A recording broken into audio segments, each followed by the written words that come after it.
नमस्कार दोस्तों, मैं डॉक्टर रणधीर सिंह। सपा ने उपचुनाव के लिए 6 उम्मीदवार घोषित किए।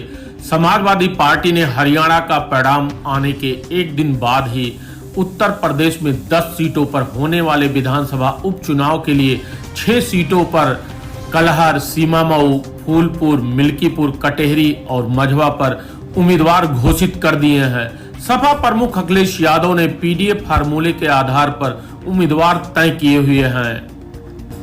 कांग्रेस ने उपचुनाव में 5 सीटों की मांग की थी, लेकिन सपा ने 6 उम्मीदवार घोषित करके उसके फार्मूले को मानने से इनकार कर दिया है। सपा द्वारा घोषित 6 सीटों में से 5 प्रत्याशी सपा नेताओं के नात रिश्तेदार हैं। मैनपुरी की कलहर सीट से अपने परिवार के पास रखते हुए तेज प्रताप यादव को टिकट दिया है। यह सीट सपा मुखिया अखिलेश यादव के इस्तीफे के बाद खाली हुई है। मुलायम सिंह के बड़े भाई रतन यादव के पोते हैं। उनकी शादी लालू प्रसाद की छोटी बेटी राजलक्ष्मी से हुई है। वह मुलायम सिंह की परंपरागत सीट मैनपुरी से सांसद रह चुके हैं। सपा के सामने कांग्रेस के 5 सीटों को लेकर दावा किया था। सपा में इस बात से बेचैनी है कि कैसे जातगत जनगणना के मुद्दे को कांग्रेस ने अपने हाथ में ले लिया। सपा पहले ही जातगत जनगणना का सवाल उठाती रही है और पीडीए की बात कर रही थी।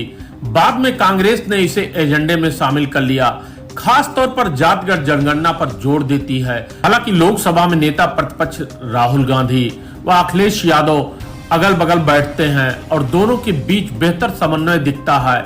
हरियाणा चुनाव के वक्त ही उन्होंने इंडिया गठबंधन की मजबूती के लिए त्याग करने की बात कही थी। हरियाणा के चुनाव के नतीजे आते ही सपा प्रमुख अखिलेश यादव के तेवर सहयोगी कांग्रेस के तलक हो गए। इसके चलते पार्टी ने मंगलवार को यूपी विधानसभा की 10 सीटों पर होने वाले उपचुनाव के लिए पीडीए के 6 प्रत्याशी उतार दिए। इससे कांग्रेस की बेचैनी बढ़ गई है। मध्य प्रदेश व हरियाणा में कांग्रेस द्वारा अपनी उपेक्षा से सपा व इंडिया गठबंधन में आक्रामक तेवर दिख रहा है। इससे गठबंधन पर संकट मंडराते लग रहा है। कांग्रेस ने मांगी थी 5 सीटें, अब गेंद कांग्रेस के पाले में है। वह पश्चिमी यूपी की 4 सीटों पर निगाह रखे है।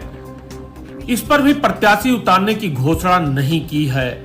असल में कांग्रेस ने 5 सीटें मझवा, फूलपुर, मीरापुर, खैर व गाजियाबाद सीट पर दावा पेश किया था, लेकिन सपा ने बुधवार को 6 प्रत्याशियों की सूची जारी कर दी है। उसमें मझवा व फूलपुर शामिल है। माना जा रहा है कि अगर सपा कांग्रेस की मीरापुर व खैर सीट देने के मूड में नहीं, सपा गाजियाबाद सीट दे सकती है। उधर कांग्रेस का तर्क रहा है कि गठबंधन से दोनों को यूपी में फायदा हुआ है, क्योंकि जनता को गठबंधन के चलते एक मजबूत विकल्प खास तौर पर पीडीए में है।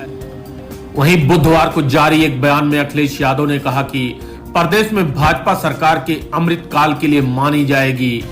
अपराधी बेखौफ होकर घटनाएं कर रहे हैं। प्रदेश में अराजकता का माहौल है। सपा ने मिल्कीपुर से अजीत प्रसाद को टिकट दिया। सीमामऊ विधानसभा से नसीम सोलंकी को टिकट दिया गया है। वह जेल में बंद इरफान सोलंकी की पत्नी है। फूलपुर से मुस्तफा सिद्दीकी को उम्मीदवार बनाया गया है। वह पूर्व विधायक हैं। मिल्कीपुर से अवधेश प्रसाद के बेटे अजीत प्रसाद को टिकट दिया गया है। अवधेश प्रसाद के संसद चुने जाने के बाद यह सीट खाली हुई है। कटेहरी से शोभावती वर्मा को टिकट दिया गया है। वह सांसद लालजी वर्मा की पत्नी है। उनके इस्तीफे के बाद यह सीट खाली हुई है। मझवा से पूर्व सांसद रमेश बिंद की बेटी डॉक्टर ज्योत्ना बिंद को उम्मीदवार बनाया गया है।